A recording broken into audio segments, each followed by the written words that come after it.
제가 우리나라 대학 진학률을 한번 알아보니까 우리나라가 전 세계에서 대학을 가장 많이 가는 나라 중에 한 나라입니다.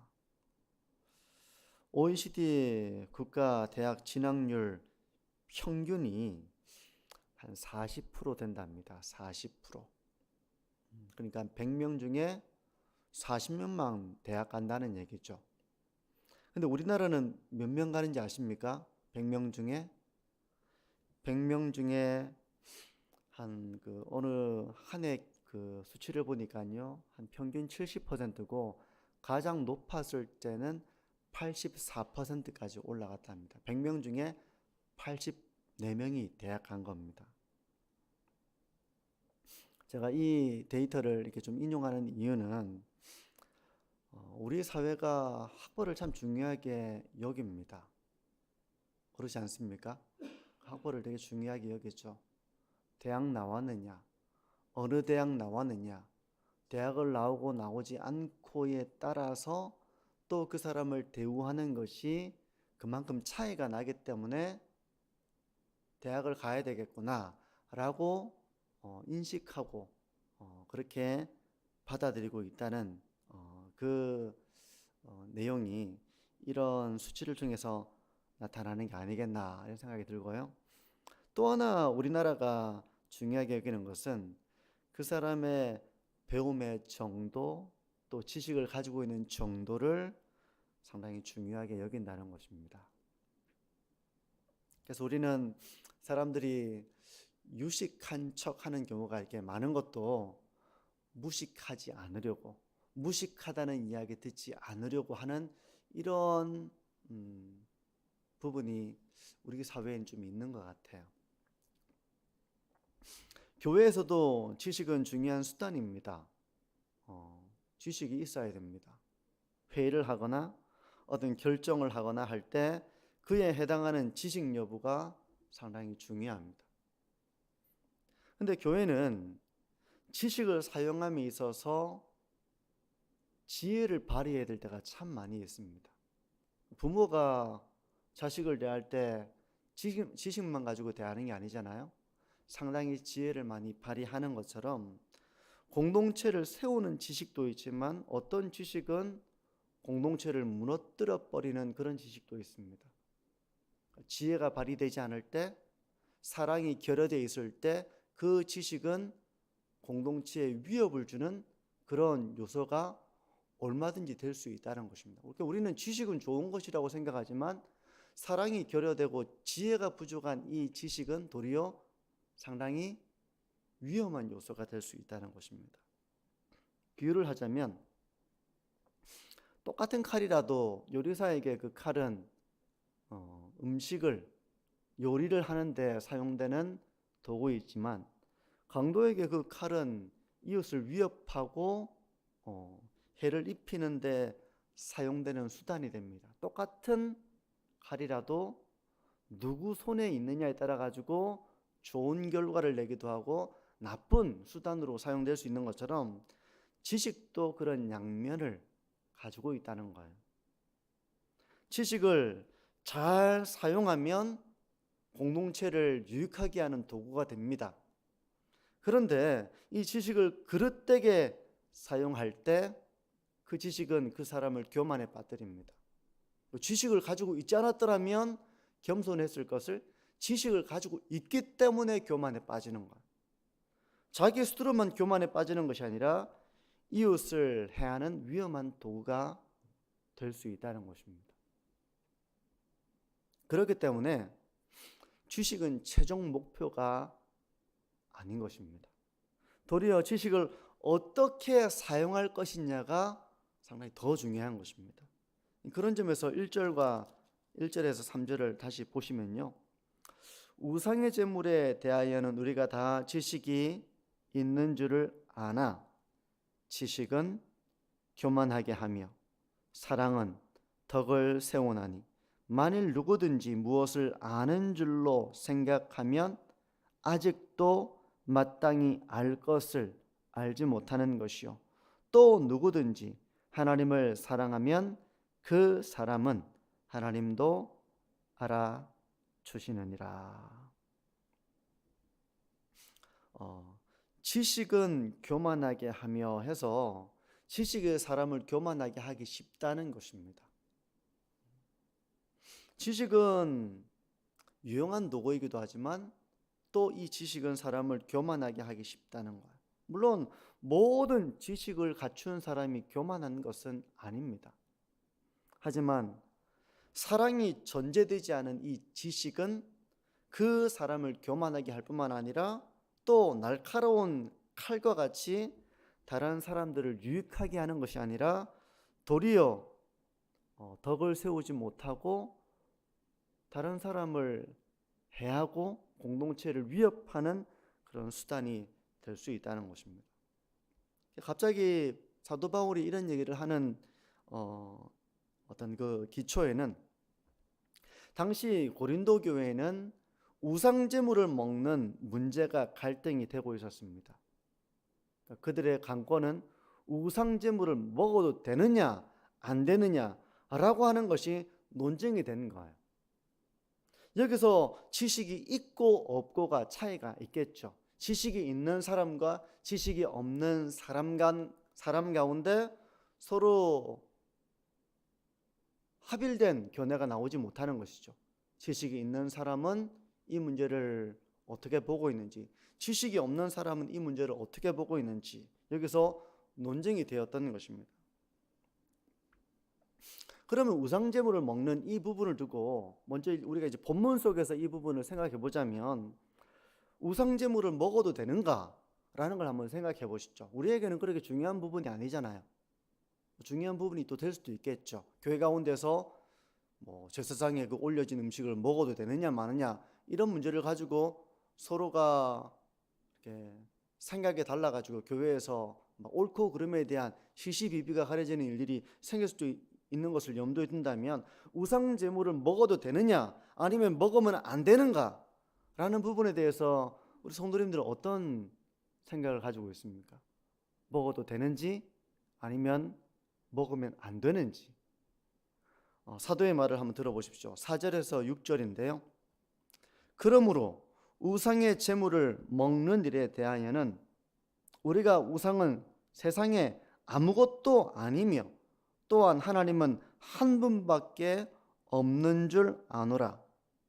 비록 하늘에나 땅에나 신이라 불리는 자가 있어 많은 신과 많은 주가 있으나 그러나 우리에게는 한 하나님 곧 아버지가 계시니 만물이 그에게서 났고 우리도 그를 위하여 있고 또한 한 주 예수 그리스도께서 계시니 만물이 그로 말미암고 우리도 그로 말미암아 있느니라. 무슨 말씀 같습니까? 이게 지금 우상제물을 먹어도 되느냐 먹어도 안 되느냐라고 하는 이 부분에서 성경은 먹어도 돼 이렇게 얘기한다거나 먹으면 안 돼 이렇게 얘기하지 않고 상당히 많이 얘기하잖아. 근데 이 많이 얘기하는 게 먹어도 된다는 말인지 먹으면 안 된다는 말인지 우리가 궁금한 건 된다 안 된다가 명백하게 드러나는 걸 원하는데 된다 안 된다보다는 바울은 훨씬 더 긴 설명을 하고 있거든요. 근데 이게 된다는 말입니까? 안 된다는 말입니까?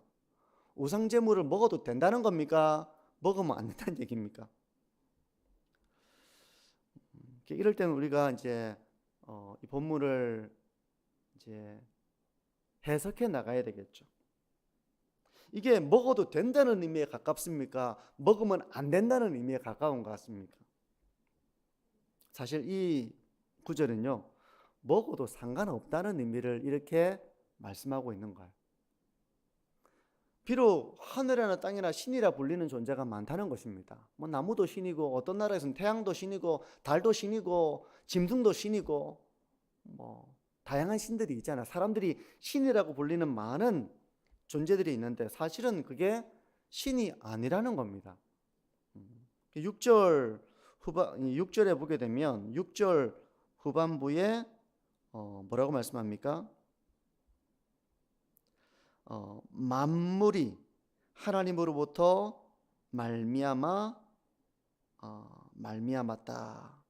만물이 그에게서 났고 만물이 그로 말미암아 있느니라. 이렇게 말씀을 하고 있죠. 만물이 하나님으로부터 말미암았다는 겁니다. 그러니까 사람들이 신이라고 생각하는 뭔가는 사실은 다 신이 아니라 피조물이라는 이야기죠. 하나님이 만드신 것입니다. 그런데 사람들은 그걸 신이라고 부른다는 것이죠. 나무도 달도 짐승도 모두 사실은 신이 아니라 피조물일 뿐이지만 사람들은 그걸 신이라고 부르고 있는 거야. 그래서 우상을 숭배하고 있는 것입니다. 심지어 마귀조차도 신이 아닙니다. 마귀조차도 피조물입니다. 원래는 천사로 지음을 받았지만 타락하여 마귀가 되어 하나님을 대적하는 것이죠. 그런 점에서 하나님 외에는 신이 없다는 것을 말씀하고 있는 거예요. 사람들이 신이 있다고 부르고 신을 대상화하고 그 앞에 절을 하고 있지만 사실은 신이 아니라 피조물이고 신이 아니라는 것이죠. 때문에 우상제물은 사실 신에게 바쳐진 제물이 아니라는 것입니다. 사람들이 믿는 달이 진짜 신이 아닌 것처럼 우상을 향해 바쳐진 제물 역시 그게 우상이 먹고 남은 우상이 받아들인 그런 음식이 아니라 그냥 음식일 뿐이라는 거예요. 이런 지식이 있는 사람에게는 우상제물을 먹는 일이 거리낌이 있겠습니까? 없겠습니까? 거리낌이 없어요. 거리낌이 없습니다. 근데 이제 당시 고린도 이 지역의 시장에는 유통되는 고기들이 있는데 그 고기 중에 일부는 우상에게 바쳐지고 난 다음에 팔리는 그런 고기들이 있었거든요. 그러니까 어떤 고기가 우상에 바쳐졌는지 안 바쳤는지 묻지 않는 이상 또 뭐 상인도 다 알고 파는 건 아닐 거예요 아마. 근데 이런 지식이 있는 사람은 그 고기를 살 때마다 이거 우상에게 바쳐진 겁니까? 안 바쳐진 겁니까? 이렇게 묻거나 따질 필요가 없이 그냥 바쳐졌다 한들 하나님이 주신 음식으로서 그걸 먹는데 아무런 거리낌이 없다는 것입니다. 근데 사실 모든 사람이 이런 지식을 가지고 있는 건 아니에요. 7절을 보십시오.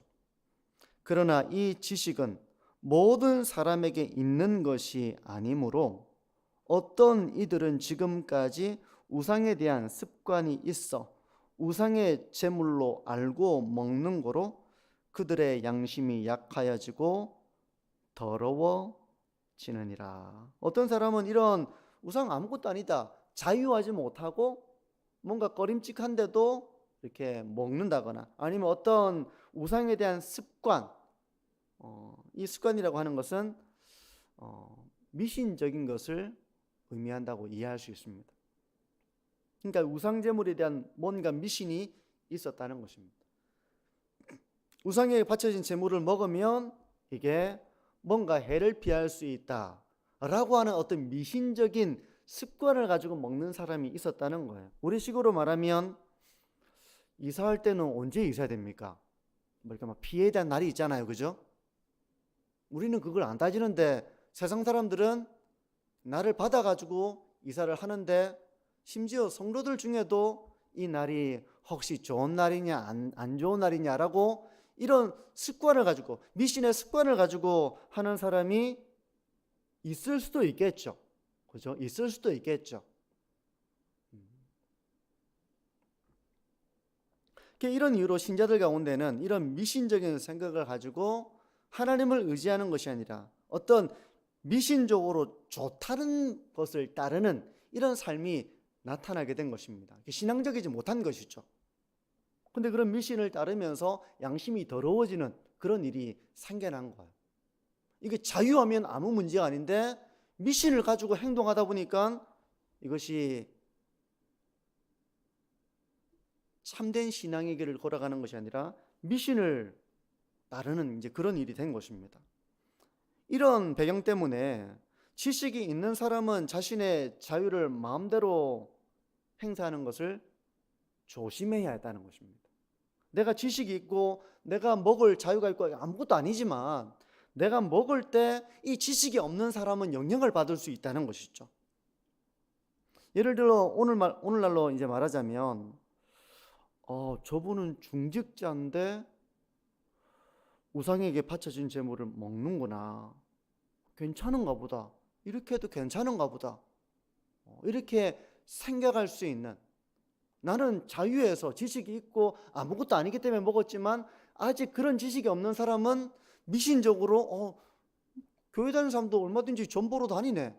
교회 다니는 사람도 날짜 다 따져가지고 이렇게 이사하네. 저렇게 해야 되는가 보다 라고 영향을 받을 수 있는 여지가 생긴다는 것이죠. 때문에 바울이 이렇게 권면을 합니다. 8절에서 12절을 보십시오. 좀 긴데요.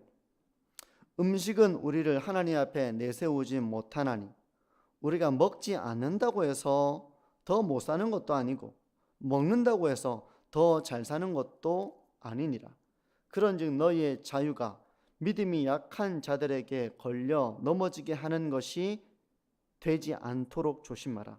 지식 있는 네가 우상의 집에 앉아 먹는 것을 누구든지 보면 그 믿음이 약한 자들의 양심이 담력을 얻어 우상의 제물을 먹게 되지 않겠느냐. 그러면 네 지식으로 그 믿음이 약한 자가 멸망하나니 그는 그리스도께서 위하여 죽으신 형제라. 그러니까 우리는 자유하기 때문에, 이게 죄가 아니라는 걸 알기 때문에 자유에서 먹는다고 하더라도 이 일에 대해서 분별력이 없고 또 미신적인 생각을 가지고 있는 사람은 그런 미신을 따르고 분별력이 없어서 잘못된 생각을 하고 이렇게 그릇된 신앙의 길을 걸어갈 수 있다는 것입니다. 그래서 바울은 최종적으로 이렇게 말하는데요. 13절입니다. 그러므로 만일 음식이 내 형제를 실족하게 한다면 나는 영원히 고기를 먹지 아니하여 내 형제를 실족하지 않게 하리라. 우상제물을 먹는 이 부분에 있어서 본인이 지식이 있고 자유하다 하더라도 누군가 이것으로 말미암아 실족할 수 있고 미신에 빠질 수 있고 그릇된 신앙의 길을 걸어갈 수 있다면 나는 자유가 있어도 믿음이 약한 자들 때문에 내가 이 자유를 포기하겠다. 누구를 실족시킬 수 있다면 내가 이 자유를 행사하지 않고 포기하겠다. 내려놓겠다. 그런 바울의 말인 것입니다. 당시에 이것이 고린도 교회 가운데에는 많은 사람들을 미신에 빠지게 한다거나 그릇된 신앙의 길을 걸어가게 한다거나 그러면서 또 이거 무식한 것들 하면서 그것도 모르고 하면서 자기는 막 마음대로 먹었는데 이것이 누군가를 실족하게 하는 이런 덕을 세우지 못하는 이런 일들이 고린도 교회 가운데 있었던 것이죠. 말씀을 이제 정리하는데요. 지식은 사랑이 전제되어 있어야 됩니다. 사랑이 없는 지식은 그 사람을 교만하게 만듭니다. 그리고 다른 사람의 신앙에 걸림돌이 되게 합니다. 영혼에 대한 사랑과 배려와 긍휼이 없는 우리의 지식은 공동체를 무너뜨리기가 너무 쉽다는 것입니다. 지식이 없기 때문에 그 사람은 어떻게 합니까? 사랑이 없으면 그 사람을 무시합니다. 어리석다고 말합니다. 자기는 우월감을 가집니다. 교만에 빠지는 것이죠. 그런데 이런 지식, 배움은 지식을 가지면 가질수록 배우면 배울수록 그 사람을 교만하게 만들고 그 공동체에 속해 있는 사람들을 무식하다고 말하면서 공동체를 와해시키기가 쉬운 것입니다. 그러므로 가정에서 자녀를 대할 때에도 사랑을 전제하고 우리가 잘 가르쳐야 되겠죠. 교회에서도 사랑을 전제하고 겸손하면서도 상대방을 잘 배려하면서 우리가 가지고 있는 생각을 전달할 수 있어야 된다는 것입니다. 그렇지 않으면 배운 자들에 의해서 오히려 공동체가 더 분열되고 상처받고 더 이렇게 공동체가 와해되기가 쉬운 것입니다. 그러니까 이게 사랑을 기초로 한 지식, 이것을 우리가 추구해 나가야 된다는 것이죠. 또 하나 생각해 보기를 원하는 것은 우리의 지식으로 연약한 자를 넘어지게 해서는 안 된다는 것입니다. 고린도 교회의 특별한 상황처럼 오늘날 우리는 뭐 우상제물을 먹는 일 때문에 시장 갈 때마다 뭐 고기를 두고 이렇게 고민하거나 갈등하는 일은 없습니다. 하지만 이게 우상제물을 먹는 일에만 뭐 해당되는 그런 말씀은 아니죠. 이 말씀이 가지고 있는 보편적인 원리가 있잖아요. 부모는 지식을 가지고 있고 그 때문에 자유한 마음을 가지고 있지만 연약한 자녀가 혹 잘못된 판단을 내릴까 해서 부모가 조심하는 경우가 있습니까? 없습니까? 그런 경우가 있죠. 부모는 분별력을 가지고 있고 또 지식을 가지고 있고 전혀 오해하지 않지만 어린아이는 얼마든지 오해할 수 있고 잘못된 생각을 가질 수 있기 때문에 조심하는 경우가 있는 것처럼 우리가 연약한 자를 배려해서 더욱더 우리의 자유를 제한해야 한다는 것입니다. 자식들 앞에서 싸우는 모습은 얼마나 충격이 됩니까? 부모가 만약에 자식들 앞에서 싸우면 어떻게 되겠습니까? 내 지식으로는, 내 생각으로는 내가 하는 말과 내가 하는 행동이 별로 큰 문제가 되지 않는다고 생각할 수 있습니다. 하지만 그것을 판단하는 기준은 내가 아니라 신앙이 약한 사람이 기준이 되어야 한다는 것입니다. 나는 그냥 이야기를 하고 나는 그냥 이렇게 행동을 하는 것이지만 신앙이 연약한 사람이 볼 때 넘어질 만한 그런 모습이 되지는 않는지 우리가 우리의 모습을 돌이켜보면서 본을 보이는 것인지 아니면 이게 좋지 않은 영향을 주는 것인지에 대한 그런 생각을 우리가 해야 한다는 것입니다. 성도 여러분, 다른 사람에게 끼칠 영향을 생각하면서 우리가 지혜와 배려로 공동체를 세워나가는 이런 우리의 삶이 되어야 하겠습니다. 이런 사랑 위에서 지식을 추구해 나가서 우리의 지식이 누군가에게 상처를 주거나 공동체를 분열로 몰아가는 것이 아니라 도리어 공동체를 분별력 있게 또 온전하게 덕을 세워나가는 그런 우리의 지식이 될 수 있도록 사랑 위에 이 지식을 세워나가시는 저와 우리 모든 성도님들이 되시기를 바랍니다.